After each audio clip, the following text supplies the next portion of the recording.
ಮತ್ತೊಂದು ಕಡೆಗೆ ನಾಳೆ ಸರ್ವಪಕ್ಷ ಸಭೆಯನ್ನು ಕರೆಯಲಾಗಿದೆ. ಮುಖ್ಯಮಂತ್ರಿ ಡಿ ಕೆ ಶಿವಕುಮಾರ್ ಅವರು ವಿಧಾನಸೌಧದಲ್ಲಿ ಎಲ್ಲ ಪಕ್ಷದ ನಾಯಕರಿಗೆ ಆಹ್ವಾನವನ್ನು ನೀಡಿದ್ದಾರೆ.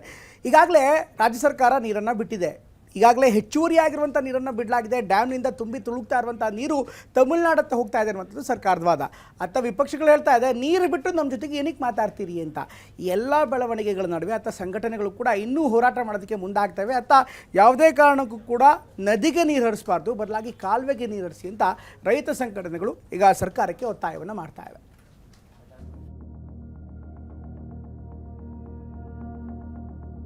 ಮೂವತ್ತಾರರಿಂದ 39 ಕ್ಯೂಸೆಕ್ ನೀರು ನಮ್ಮ ಕಾವೇರಿಯಲ್ಲಿ ಹರಿತಾ ಇದೆ. ಆದರೆ ವಿರೋಧ ಪಕ್ಷದವರಿಗೆ ಕಾನೂನು ತಜ್ಞರ ಚರ್ಚೆ ಮಾಡಿ ನಾಳೆ ತೀರ್ಮಾನವನ್ನು ಮಾಡಿ ನೀರನ್ನ ಹರಿಲಿಕ್ಕೆ ಬಿಟ್ಟು ಊರೆಲ್ಲ ಕೊಳ್ಳೆ ಹೊಡೆದ ನಂತರ ಸರ್ವಪಕ್ಷ ಕರೆಯುವಂತದ್ದಾಗ್ತಿದೆ. ನನ್ನನ್ನು ಕೂಡ ಕರೆದಿದ್ದಾರೆ.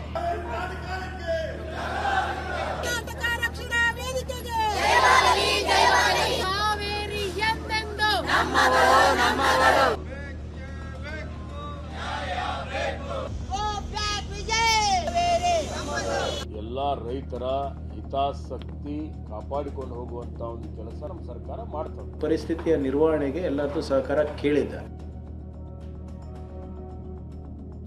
ಯಾವುದೇ ಕಾರಣಕ್ಕೂ ತಮಿಳುನಾಡಿಗೆ ನೀರು ಬಿಡಬಾರದು ಅಂತ ಸರ್ಕಾರದ ಮೇಲೆ ರೈತರು ಒತ್ತಡ ಹಾಕ್ತಿದ್ದಾರೆ.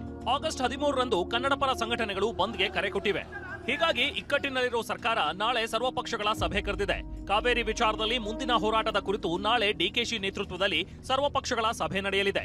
ನಾಳೆ ಬೆಳಿಗ್ಗೆ 11 ಗಂಟೆಗೆ ನಡೆಯಲಿರುವ ಸಭೆಯಲ್ಲಿ ಸಚಿವರು, ಪ್ರತಿಪಕ್ಷ ನಾಯಕರು, ಕೇಂದ್ರ ಸಚಿವರು, ಕಾವೇರಿ ನದಿ ಭಾಗದ ಶಾಸಕರು ಭಾಗಿಯಾಗಲಿದ್ದಾರೆ.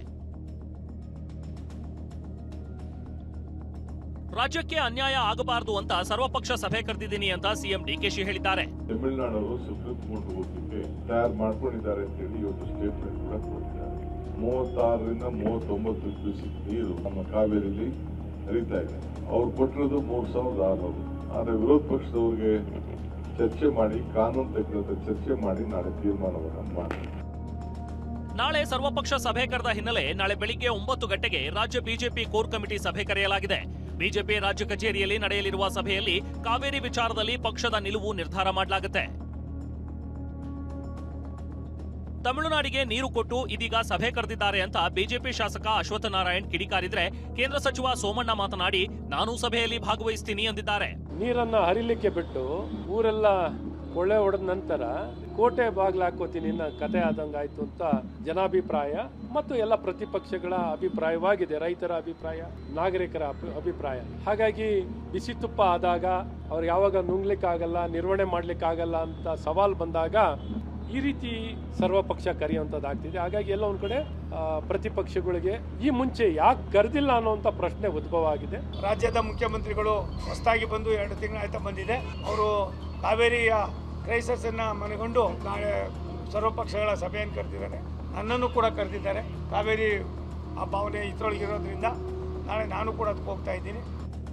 ನಮ್ಮ ಸರ್ಕಾರ ರೈತರ ಹಿತಾಸಕ್ತಿ ಪರ ಇದೆ ಅಂತ ಸಚಿವ ಈಶ್ವರ್ ಖಂಡ್ರೆ ಹೇಳಿದ್ರೆ, ಗೃಹ ಸಚಿವ ಪ್ರಿಯಾಂಕ್ ಖರ್ಗೆ ಮಾತನಾಡಿ ಸಿಎಂ ಡಿಕೆಶಿ ಎಲ್ಲರ ಸಹಕಾರ ಕೇಳಿದ್ದಾರೆ ಅಂದ್ರು.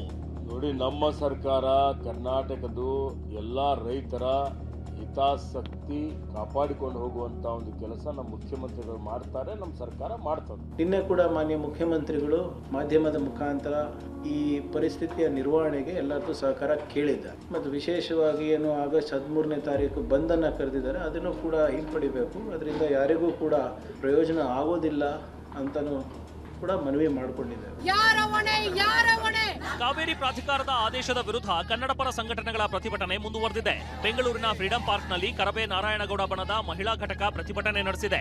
ಖಾಲಿ ಕೊಡ ಹಿಡಿದ ಮಹಿಳೆಯರು ಜೀವ ಕೊಡ್ತೀವಿ ಆದ್ರೆ ನೀರು ಕೊಡಲ್ಲ ಅಂತ ಘೋಷಣೆ ಕೂಗಿದ್ರು.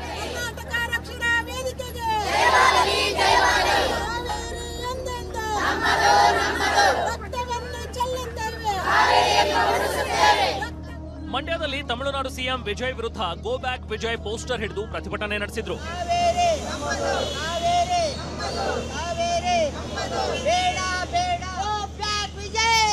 ಇನ್ನು ತಮಿಳುನಾಡಿಗೆ ನೀರು ಹರಿಸದಂತೆ ಒತ್ತಾಯಿಸಿ ತುಮಕೂರು ನಗರದ ಟೌನ್ ಹಾಲ್ ಬಳಿ ಪ್ರತಿಭಟನೆ ನಡೆಯಿತು.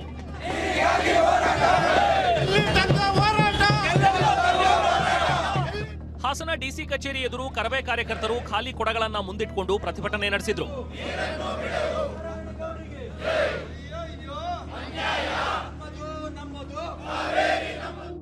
ಕಾವೇರಿ ಕಾವೇರಿ ನೀರು ಹಂಚಿಕೆ ವಿವಾದದ ಬಿಸಿ ವಿಜಯ್ ನಟನೆಯ ಜನನಾಯಕನ್ ಸಿನಿಮಾಗೂ ತಟ್ಟಿದೆ. ಬೆಂಗಳೂರಿನ ಹಲವು ಥಿಯೇಟರ್ಗಳಿಂದ ವಿಜಯ್ ಸಿನಿಮಾ ಎತ್ತಂಗಡಿ ಮಾಡಲಾಗಿದೆ. ಇಂದು ಅಂಜನ್ ಥಿಯೇಟರ್ನಲ್ಲಿ ಜನನಾಯಕನ್ ಸಿನಿಮಾ ಪ್ರದರ್ಶನ ರದ್ದು ಮಾಡಿದ್ದಾರೆ. Bureau report, TV9.